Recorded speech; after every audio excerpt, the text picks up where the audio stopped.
Hello and welcome to the Music and History channel. I'm Colin McKay, and today I'm going to talk about the Rolling Stones. Yeah, it's July and they've just put a new album out. They in fact really have lived up to their name because they keep rolling along. But I'm going to talk about a particular concert they gave in 1969, Hyde Park. Free concert. And if you've never seen the footage or the video, well, it's quite interesting to say the least. So a little backstory as to how this came to be. The Rolling Stones hadn't played a concert in 2 years. And within that 2 years, the concert industry had really grown by leaps and bounds. Cream had played Madison Square Garden in the fall of 1968. And then the Royal Albert Theater. And Woodstock had been announced, but it hadn't happened yet. And in June of 1969, Blind Faith, featuring Eric Clapton, Steve Winwood, and Ginger Baker, played a free concert at Hyde Park, and it was a big smash. Over 100,000 people came. And so the Stones thought this would be a great way to kick off our new era, because it had recently been announced that Brian Jones, their original founder and leader, had left the band. That's a whole nother story as to how that happened. And they wanted to feature their new member, Mick Taylor. Two Micks in the band. But anyway, they had recently released their latest hit single, Honky Tonk Women, featuring their new member, Mick Taylor. And it was announced on June 13th that Brian Jones had left the band. All this leading up to their July 5th concert at Hyde Park.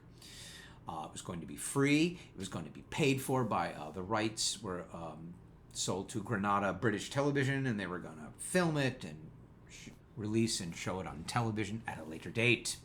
So, but a kerfuffle was thrown into the mix, because on July 3rd, Brian Jones, 27 years old, the first guy of the 27 Club, really, to die, was found dead in his swimming pool. Needless to say, the Rolling Stones said, well, now our event is going to be a memorial to Brian Jones. So what they thought they would do is, at the concert, Mick comes out, and he's dressed in a tutu. He does have some classy bell-bottom slacks underneath, but yes, a tutu. That's the start of Mick really dressing up as a real dandy. And he wants to read a poem by Shelley about the death of John Keats, called Adonis. And they've got the Hells Angels British edition being the security, although later the London police said they were totally ineffective. But anyway, it was hardly an Altamont story, but that's yet another story for another time. Anyway, so the Rolling Stones are a little unrehearsed, shall we say. However, it's a very hot day, and Mick is suffering from hay fever. And so he comes out in the tutu, and he's like, I'm going to read a poem for Brian, as he says, for Brian. But everyone's being very rowdy. It's been a long day. There's already been several opening acts, including King Crimson. And Mick must be getting a little impatient, and it's just kind of funny because he's just like, are you going to shut up? I'd like to read something. He is not dead. He is not dead. And it's a very dramatic poem.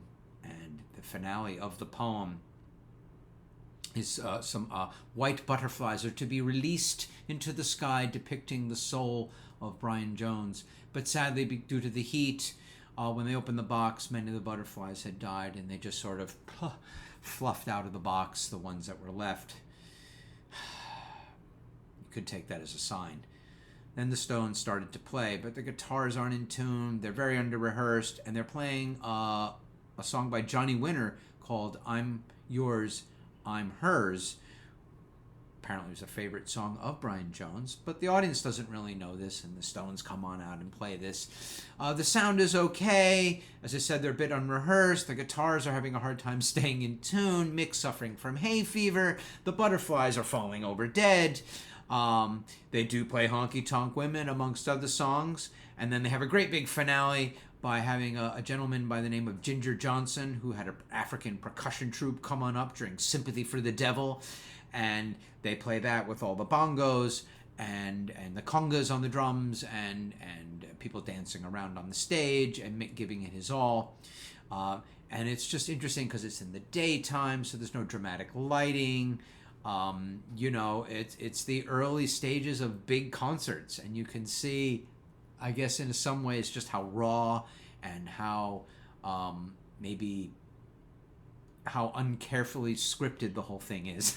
It's the 60s, it's just wild. And later on, it was released on Granada Television. And I ended up seeing it back in the 1980s when I used to collect bootlegs and videos, and you would hear about these things, and they weren't all unreleased. This is long before YouTube. This is on YouTube. And you would just, hope to see this one day. And I remember finally getting a hold of the VHS tape and being underwhelmed by it. But, pretty entertaining. It's obviously on the YouTube there. And, the Rolling Stones have come a long way, baby.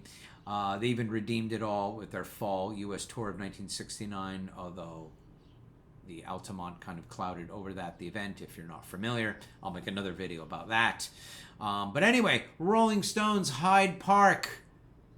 Not one of their greatest moments on stage, but it's real, it's raw, and that's the story of today.